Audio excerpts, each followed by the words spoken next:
In today's video, I'm going to teach you how to connect Slack to your Trello inbox. If you use Trello to manage your tasks and Slack to communicate with your team, connecting the two can save you time and keep everyone on the same page. With just a few steps, you can set up Trello to send updates directly to Slack, so you never miss an important task or notification. Whether you're a project manager, team lead, or just trying to get more organized, this guide will walk you through the process from start to finish. To get started, open your browser and go to www.trello.com. Once you're on the home page, click the login button located in the top right corner of the screen. From here, you'll need to sign in to your Trello account. You can do this by entering your email and password, or by using a single sign-on option like Google or Microsoft, depending on how your account is set up.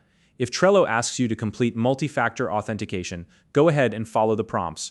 Once you're done, click the login button to access your account. Now that you're logged in, navigate to your Trello dashboard. This is the main area where all your boards are displayed. Choose the board that you want to connect to Slack and click on it to open it. Once you're inside the board, locate the inbox. In most cases, the inbox will appear automatically at the bottom of the page. If you don't see it right away, scroll down and click the inbox menu to open it. Inside the inbox, look for an option labeled Consolidate Your To-Dos. When you find it, click on the Slack icon that appears next to it. This will prompt you to open Slack. If you're not already signed into the correct Slack workspace, you may be asked to log in. Make sure you're using the workspace where you want Trello updates to appear. Next, you'll see an authorization screen. This is where Trello will ask for permission to post updates to Slack on your behalf. Carefully review the details, and if everything looks good, click the Allow button to proceed. After that, you'll be prompted to choose where you want Trello updates to go. This could be a specific Slack channel or even a direct message to yourself. Select the option that works best for you and follow the on-screen prompts to complete the connection.